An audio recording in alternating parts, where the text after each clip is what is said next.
Hello everyone and welcome back to my channel. Today's video is going to be a little bit different, and by the title I'm sure you already know what's going on. I'm going to talk about my postpartum depression and my journey that has changed from when I had Brantley to where I'm at now, and kind of how everything is evolving and everything like that. So I'm a little nervous to film this and I don't know why. So mental health is very important to me. It's something that I feel like people should be talking more about, and I don't feel like people should be ashamed for talking about it or feel like they're going to be judged for having postpartum depression or anxiety or any sort of, mental health. I feel like there's a huge stigma around it, and that if you have it, you're crazy or you're broken or, everything's wrong with you, and that's not it at all. So a little bit backstory. I had Brantley when I was 21. I had just turned 21. I found out I was pregnant right before I turned, and I found out I was pregnant March 10th of 2017, and I turned 20 August 2nd of 2017. So I got pregnant at 19. Before I was pregnant, I had anxiety for a very long time. I remember having it in middle school and high school, and just always being there. When I was pregnant, my anxiety actually seemed to kind of calm down, which is very weird. Maybe it was just all the extra hormones from having Brantley inside me. But then Brantley arrived. And I'm going to try and keep this mainly about postpartum depression. I want to do a whole nother video about postpartum anxiety. But it took me a very long time to realize that something was wrong.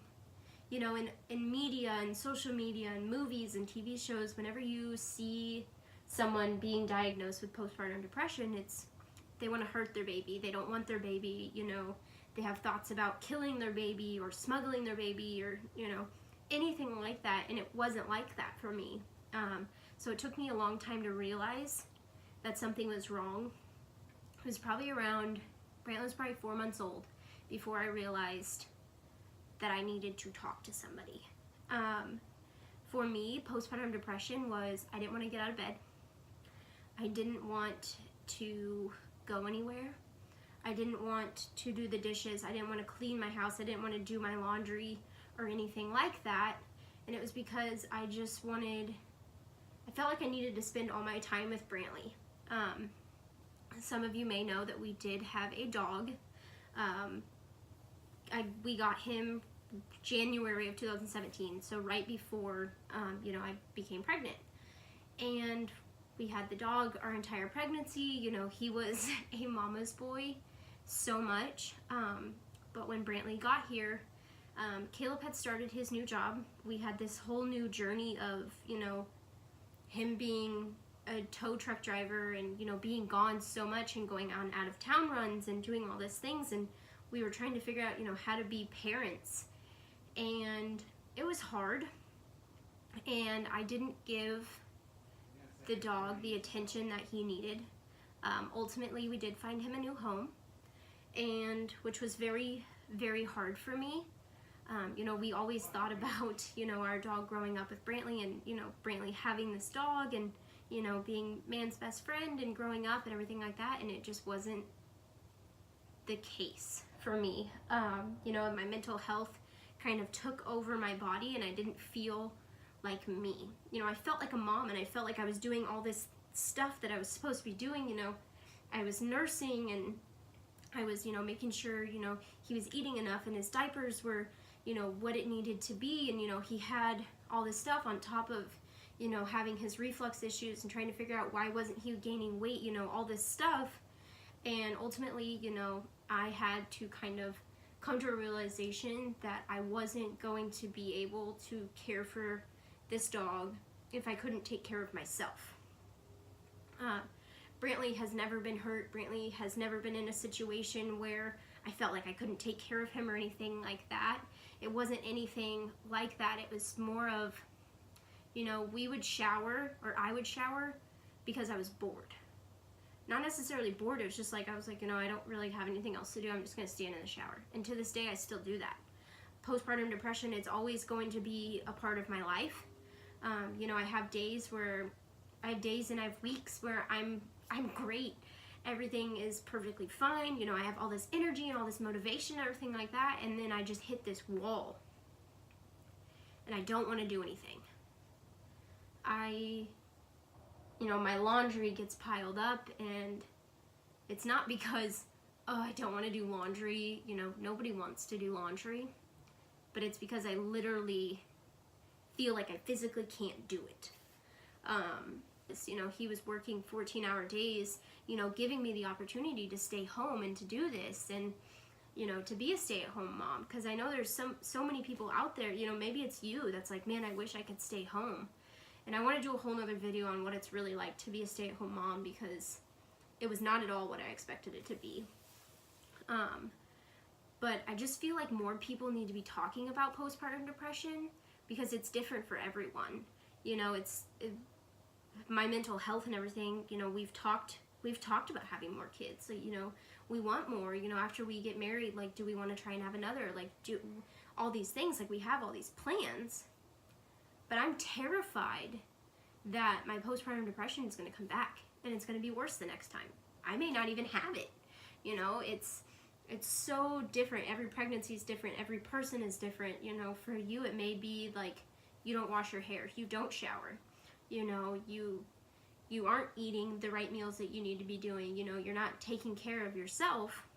And for me, I've kind of explained, how everything was, but I was taking so much care of Brantley that my whole life felt like it needed to be just holding on to him. And it still is. Brantley's everything to me. I would do anything for him, and I hope someday he comes back and watches these videos and realizes, everything that we've done is for him. But it took me a very long time to try and reach out. And, it was my mom who was kind of like, are you okay? Like, you don't look so good, I wasn't sleeping because Brantley, I was terrified that something could happen to him. And, I reached out to my doctor and I said, I'm having, this feeling, like, just like this cloud, this gunk that's on top of me. And she was like, okay, let's go ahead and try, some medication. And I was like, okay, I'd been on anxiety medication before I had Brantley, so it was nothing new to me. I got on this medication, and, I was on it for a week. I felt amazing, but my supply started to tank, and I did not want to have that suffer. My goal was to hit a year, and we did, and, now my goal is a year and a half. We're at 15 months right now, going strong, and my plan is, once we stop nursing to for me to get back on medication, because there's nothing wrong with needing medication. I have friends who do the CBD oil, or they do CBD gummies, and it helps them so much that there's absolutely nothing wrong with it. And if you are this person on the other side of the screen and you're thinking, that is me, there's nothing wrong with you. You're not alone. It happens to far more people than, people like to talk about. You're not alone. And if you ever need someone to talk to, I'm here. You can message me on Instagram, message me on Twitter, if you have me on Snapchat, I'm here, and I'm a huge advocate for seeking help. And I know it took me a long time to realize that I needed help, but I'm so glad that I did. I'm sure you guys can see it in some of my past videos. I just have these moments where it's like, I don't want to do anything. Brantley and I sit in our pajamas, we sit on the couch, we eat food and we hang out. And then there's days where it's like, we're going to go out and do this. I got all my errands done and everything like that. I'm caught up on all my laundry. It's just part of who I am. I have mental health. I have issues, and if you don't have postpartum depression and, you're like, whatever. I feel like every person, whether, you work a 9 to 5, whether you work, 3 jobs, whatever, take a day to work on your mental health. It is so important, and you'll feel so much better once you do. I don't want to get, too crazy far into this, because like I said, I do want to do another video on postpartum anxiety, and be on the lookout for that. It'll be next Tuesday. But I'm going to go ahead and end it there. If you have any questions or any stories or whatever, drop those in the comments below. I love, I'm here. I want to talk to you guys about this stuff, because again, you're not alone. I promise. I promise. I promise you're not alone. And with that said, make sure you smash that like button. And if you dislike this, comment below why. I've had some dislikes on some other videos, and it doesn't bother me. It's whatever, you didn't like it. But tell me why. That way I can work on, what you're not liking about the video. And make sure you subscribe so that you are notified. Make sure you subscribe and hit that notification bell. That way you're notified every time I post. And I'll see you guys in my next video. Bye, guys.